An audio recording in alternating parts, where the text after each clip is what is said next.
Let me ask you something. What does it take to create a nation? Not just a kingdom with borders and taxes, but a unified identity, a shared purpose, a moment where people stop thinking of themselves as subjects of lords and start thinking of themselves as French. You're about to find out, and I promise you the answer involves one battle on a hot July day in 1214, where 15-0 French soldiers faced 25-0 enemy troops from England, the Holy Roman Empire, and Flanders, in a fight that would determine whether France survived as an independent power or was carved up between its enemies. This is the Battle of Bouvines, July 27, 1214, the day King Philip II of France bet everything on a single engagement. The day his army, outnumbered and surrounded, broke a coalition that should have destroyed them. The day Philip himself was pulled from his horse and nearly killed, only to be saved by his household guards while the battle raged around his prone body. And the day that, when it was over, made France the dominant power in Western Europe for centuries. This wasn't just another medieval battle where armies clashed and one side retreated. This was existential. If Philip lost, France would be dismembered. English kings would reclaim Normandy, Anjou, all the territories Philip had spent 20 years conquering. The Holy Roman Emperor would impose his will on French politics. Flanders would break away. France, as a unified kingdom, would cease to exist. Philip knew this. His enemies knew this. And 40,000 men were about to decide the question with swords, lances, and brutal close-quarters combat that would leave thousands dead in muddy fields outside a small village no one had heard of. Before we dive into exactly how 15,000 French soldiers beat 25,000 coalition troops, here's what I need from you. If this video shows you the moment modern France was forged in blood, if it proves that sometimes everything hinges on one king refusing to run when running made sense, hit that like button. Drop a comment telling me what shocked you most. And subscribe, because we're telling the stories that shaped nations. No oversimplified good versus evil, no sanitized combat, just Philip II fighting for his life while his kingdom hung in the balance. That's all I'm asking. Now, let's go back 810 years and watch France become France. To understand Bouvines, you need to understand the geopolitical situation in 1214. France was surrounded by enemies who wanted to destroy it. King Philip II had spent his entire reign expanding French royal power. He'd conquered Normandy from England in 1204, a humiliating loss for the English crown. He'd expanded into Flanders, Champagne, and other territories. He'd centralized authority, weakened the great nobles, and made France powerful. But in doing so, he'd created a coalition of enemies who saw him as a threat. King John of England wanted revenge. He'd lost Normandy, lost Anjou, lost most of the Plantagenet territories in France. English barons mocked him, calling him soft sword for his military failures. John needed a victory to restore his reputation, so he formed an alliance with anyone who hated Philip. The Holy Roman Emperor Otto IV had his own reasons to fight Philip. Philip had supported Otto's rival for the imperial throne. Otto wanted to punish Philip and establish imperial authority over French territories. The Holy Roman Empire was vast, spanning German lands, northern Italy, and parts of the Low Countries. Otto could field enormous armies, and he was willing to commit them against France. The Count of Flanders, Ferrand, had rebelled against Philip's overlordship. Flanders was rich. Its cloth trade made it one of the wealthiest regions in Europe. Ferrand wanted independence and was willing to ally with anyone to get it. He brought Flemish knights and infantry, tough fighters who knew how to use pikes and could hold ground against cavalry. These three powers formed an alliance in 1213-1214 with one goal: destroy Philip II and partition France. The plan was coordinated. John would invade southwestern France, forcing Philip to divide his forces. Otto and Ferrand would invade from the north with the main army. Caught between two fronts, Philip would be crushed. It was a sound strategy. On paper, it should have worked. Philip knew the invasion was coming. His spies reported the coalition's preparations. He mobilized his army, called up feudal levies, and prepared defenses, but he faced a problem. He didn't have enough troops to defend everywhere. If he concentrated against John in the south, Otto would pour through the north. If he concentrated against Otto, John would devastate the south. He had to choose. Philip made his decision. He sent a smaller force south under Prince Louis, his son, to contain John. Philip himself would take the main French army north to face Otto. It was a gamble. If Louis couldn't hold John, the southern territories would fall. But Philip believed Otto was the primary threat. The emperor commanded the larger army and threatened the French heartland. So Philip marched north with maybe 15,000 men. The French army was predominantly heavy cavalry, knights and men-at-arms on horseback, the elite of medieval warfare. Philip also had infantry, including crossbowmen and sergeants equipped with spears and swords. But the core of his strength was the French cavalry, particularly the Royal Knights, Philip's personal guard, the best equipped and most loyal troops in France. Otto's coalition army was larger. Estimates range from 20,000 to 25,000. About 10,000 were German troops under Otto, including imperial knights and infantry. About 5,000 to 7,000 were Flemish troops under Ferrand. Another 5,000 or so were troops from allied territories, including English soldiers sent by John. The coalition had numerical superiority and was confident. They outnumbered Philip. They had excellent commanders, and they believed French morale would crack under pressure. In late July 1214, the two armies maneuvered through Flanders and northern France. Philip was trying to avoid battle, preferring to stay behind fortifications and force the coalition to attack him. Otto was trying to pin Philip down and force a decisive engagement. For days, the armies shadowed each other, skirmishing but not committing to full battle. On July 27, Philip decided to retreat toward Paris. He'd received intelligence that the coalition was too strong and positioned too well. Fighting them in open battle was too risky. He ordered his army to march south. Otto, learning of the retreat, ordered his army to pursue. If he could catch Philip in the open during a retreat, he could destroy the French army piecemeal as it tried to escape. The pursuit brought both armies near the village of Bouvines, a small settlement with a stone bridge crossing the Marque River. Philip's army was crossing the bridge when Otto's vanguard appeared. The coalition army was catching up. Philip faced a decision. Try to force the entire army across the bridge and risk being attacked while strung out, or turn and fight. Philip called a council of war. His commanders advised fighting. The army was deployed on reasonably good ground.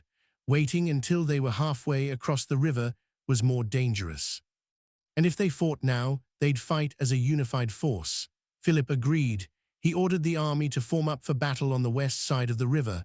The retreat was over. They would stand and fight.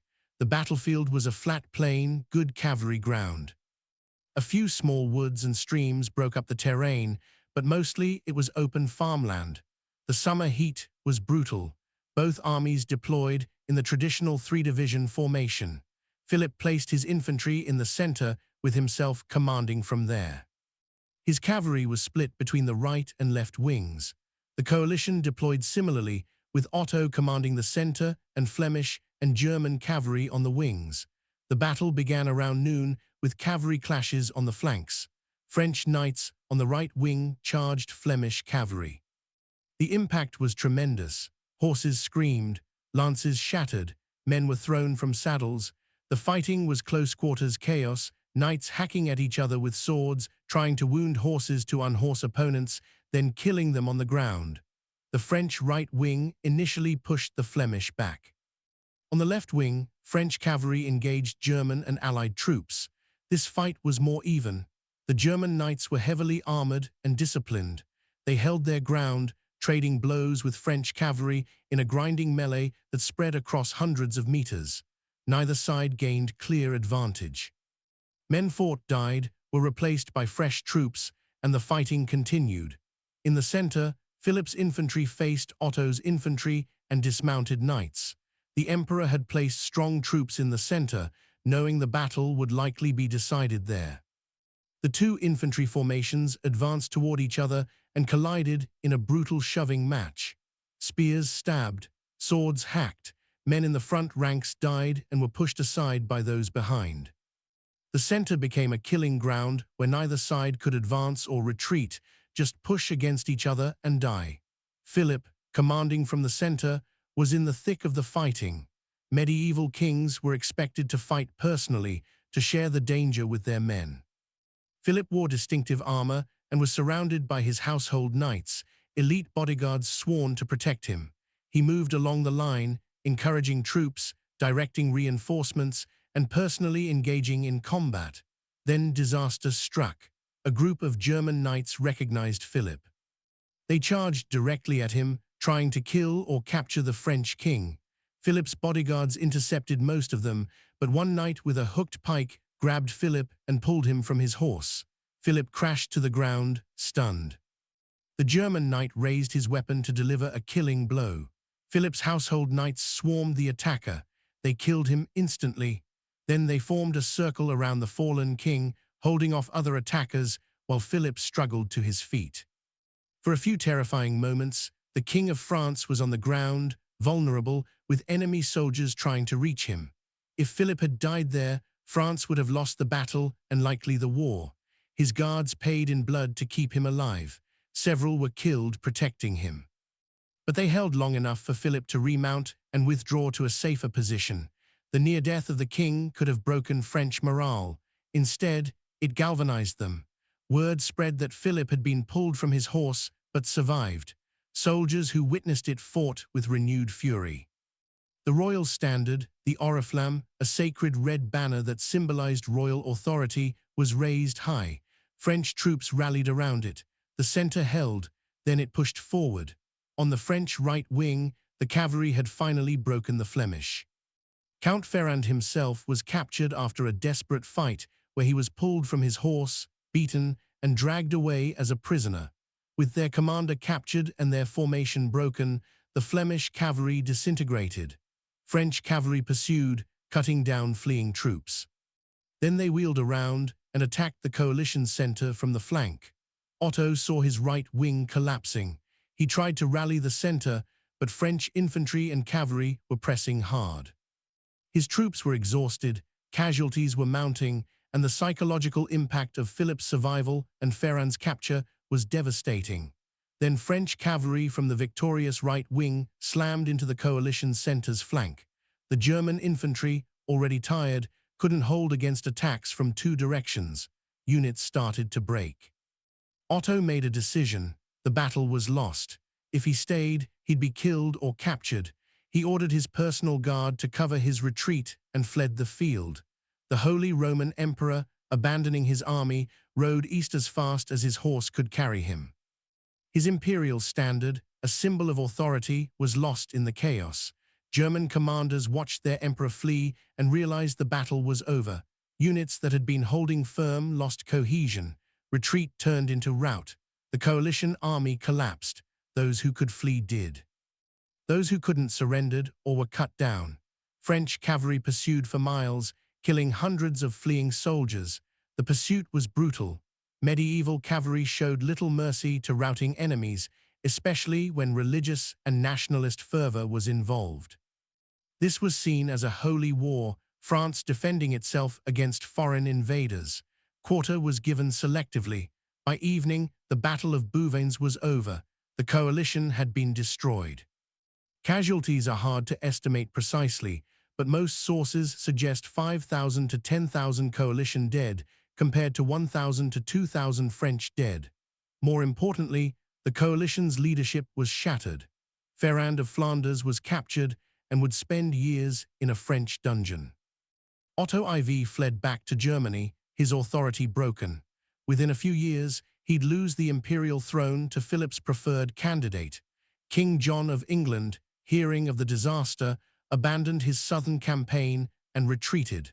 The great coalition designed to destroy France had disintegrated in a single afternoon. Philip returned to Paris a hero. The victory was celebrated with days of festivals, processions, and thanksgivings.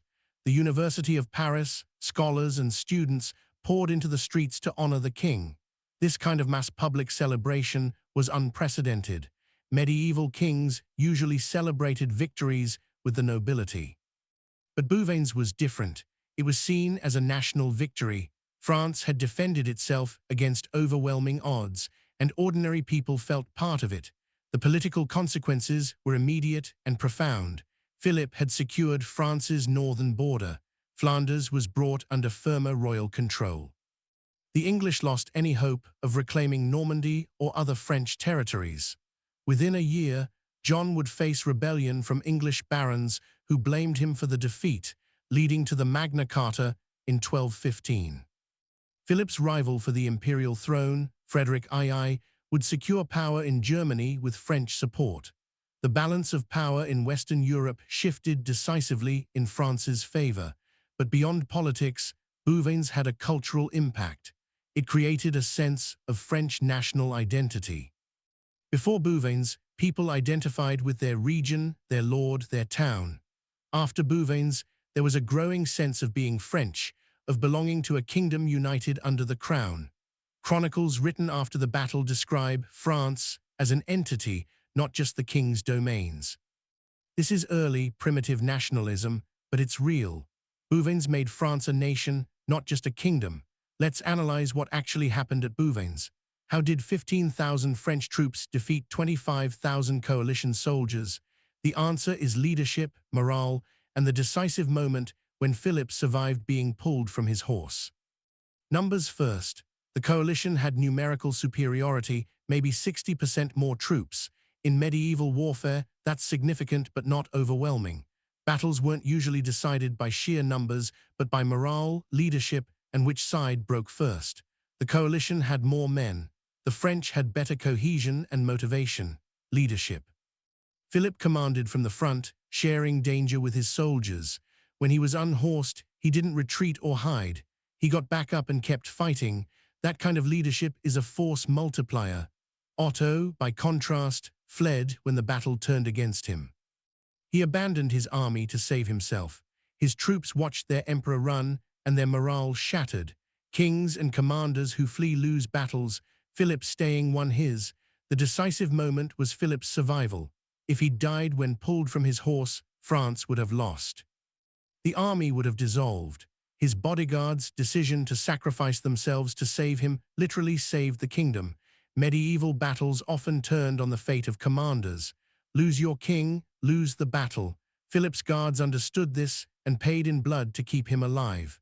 Tactics. The French used their heavy cavalry effectively. They broke the Flemish wing, then wheeled around and attacked the coalition center from the flank. This double envelopment, hitting an enemy from front and sides simultaneously, is devastating. The coalition couldn't defend against two directions at once. Their formation crumbled. This required coordination and discipline. French commanders executed the maneuver while the battle was still chaotic, which is impressive. Morale. The French believed they were defending their homeland. The coalition was an invasion force. Defense is almost always more motivating than offense. French soldiers knew they were fighting for their farms, their families, their king. Coalition soldiers were fighting for alliance politics and their lord's ambitions. When things got hard, the side fighting for survival fought harder. There's also an element of luck. Philip's survival after being unhorsed was partly luck. If his bodyguards had been a second slower, if the German knight's blow had landed, history changes. Battles are chaotic. Small moments cascade into large consequences. Bouvines had dozens of those moments, and most broke France's way. Let's talk about the human cost. 5,000 to 10,000 men died at Bouvines. Most were coalition soldiers, but 1,000 to 2,000 French died too. These were fathers, sons, brothers. They died in muddy fields, trampled by horses, stabbed by comrades, drowned in ditches. Medieval battle was butchery. Armor saved lives, but also made fighting exhausting. Men overheated, collapsed from exhaustion, and were killed while helpless. The wounded suffered horribly. Medieval medicine couldn't treat many injuries. Gut wounds meant slow death from infection. Amputations were crude. Many wounded died days after the battle from complications. The survivors carried physical and psychological scars. Some probably never recovered mentally from the trauma of close-quarters combat where you kill men face to face. For Philip, Bouvines was personal vindication. He'd spent his reign building French power, often through patient diplomacy and incremental gains. Bouvines was different. It was decisive, dramatic, and nearly cost him his life. The memory of being pulled from his horse, vulnerable on the ground with enemies closing in, must have haunted him. But he'd survived, won, and secured his legacy. He ruled until 1223, and his kingdom passed intact to his son. For Otto IV, Bouvines was the end. He fled back to Germany, humiliated. His authority was broken. German princes who'd supported him abandoned him. By 1215, Frederick II, Philip's ally, was recognized as Holy Roman Emperor. Otto spent his remaining years in exile, powerless, a cautionary tale about emperors who flee battles. He died in 1218, largely forgotten. For Ferrand of Flanders, Bouvines meant years in captivity. He was imprisoned in the Louvre, the Parisian palace, treated respectfully as befitted his rank, but still a prisoner. He was ransomed eventually, years later, but by then Flanders had been firmly brought under French influence. His rebellion had failed, and he'd paid for it with years of his life. For King John of England, Bouvines was another humiliation in a reign full of them. He'd bet on the coalition, and they'd lost. English barons, already angry at John's misrule and high taxes, used Bouvines as evidence he was incompetent. Within a year, they'd force him to sign the Magna Carta, limiting royal power. John would spend the rest of his short life fighting rebels and trying to restore authority. He died in 1216, one of England's most hated kings. The long-term consequences were enormous. France became the dominant power in Western Europe, a position it would hold for centuries. French kings after Philip would continue expanding, centralizing, and building the state. By the time of Louis XIV in the 17th century, France would be the most powerful nation in Europe. Bouvines was a foundational moment in that trajectory. England's loss of Normandy became permanent. English kings claimed the French throne for centuries, leading to the 100 Years' War. But they never recovered the territories lost under John. The English crown would remain a French-speaking aristocracy ruling over an English-speaking population, but their power base was now entirely in England. This would eventually forge an English national identity distinct from French. The Holy Roman Empire's influence in France ended. German emperors had interfered in French politics for centuries. After Bouvines, they couldn't. France was independent, powerful, and willing to fight to stay that way. The empire's focus shifted east and south toward Italy and Central Europe. The western borderlands were left to France. Flanders remained contested for centuries. Its wealth made it valuable, and French and English kings would fight over it repeatedly. But after Bouvines, Flemish independence was finished. The Counts of Flanders were vassals of France, like it or not. The region wouldn't break free until the modern era. There's a cultural legacy too. Bouvines entered French national mythology. It was commemorated in art, literature, and historical writing. For centuries, French historians pointed to Bouvines as the moment France proved itself. Modern historians are more cautious, noting that national identity took centuries to fully develop. But Bouvines was a milestone. It gave people a shared memory of victory against invasion. The battle also influenced medieval military thinking. The effectiveness of heavy cavalry was demonstrated again. The importance of leadership was underscored, and the lesson that morale matters as much as numbers was reinforced. Military theorists studied Bouvines for centuries, analyzing what went right for France and wrong for the coalition. There's an uncomfortable question: how much of the battle's outcome was skill versus luck? Philip's survival was luck. If that German knight's blow had landed, France loses. But Philip's decision to fight, his positioning of troops, his commanders, execution of flanking maneuvers, those were skill. History is always a mix. You need skill to create opportunities and luck to capitalize on them. Philip had both at Bouvines. Modern reenactors and historians have recreated aspects of Bouvines. They've shown that medieval cavalry charges were terrifying, that the physical stamina required to fight in armor for hours was immense, and that battles were far more chaotic than orderly accounts suggest. Chronicles written decades after Bouvines describe neat formations and clear tactics. Reality was messier. Units got lost. Orders weren't heard. Men fought in confused knots, not neat lines. The French won not through perfect execution, but through determination and moments of brilliance amid chaos. The battlefield at Bouvines is farmland today. A small monument marks the site. Tourists occasionally visit, but it's not a major attraction like Waterloo or Verdun. The villagers know their history, but to most of the world, Bouvines is obscure. Yet it shaped Europe as much as more famous battles. Obscurity doesn't diminish importance.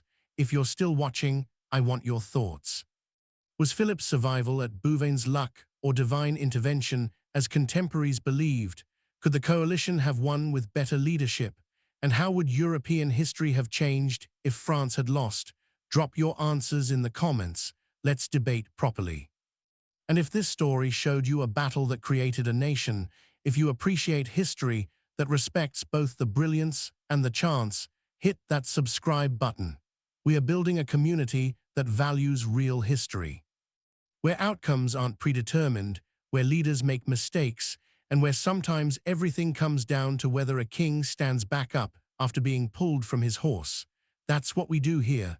Bouvines matters because it shows that nations aren't inevitable. France could have been destroyed in 1214. The coalition had the numbers, the strategy, and the coordination, but Philip refused to lose. His guards refused to let him die. His soldiers refused to break. And that refusal, repeated by thousands of individuals in moments of terror and exhaustion, saved France. That's not destiny. That's human choice under extreme pressure, and it changed the world. That's the lesson of Bouvines. National survival isn't guaranteed. It's earned, fought for, bled for. Philip II earned French survival on July 27, 1214. He nearly died for it. Thousands of his soldiers did die for it. And because they held, because they didn't break when breaking made sense, France survived to become one of history's great powers. That's not a simple heroic narrative. It's a complex story of choices made under impossible circumstances. And it's real. Now you know what happened at Bouvines. Not a predetermined French victory, but a desperate fight where the outcome hung by a thread. You know why it mattered, how it created French national identity, and why one king surviving when pulled from his horse changed European history. That's the story worth telling. That's what we do here. Real history, the kind where small moments determine everything, where courage matters but so does luck, and where nations are built on battlefields by men who refuse to quit. More stories coming, more battles, more moments where history turned on decisions made in seconds. Stay tuned. Thanks for watching. I'll see you in the next one.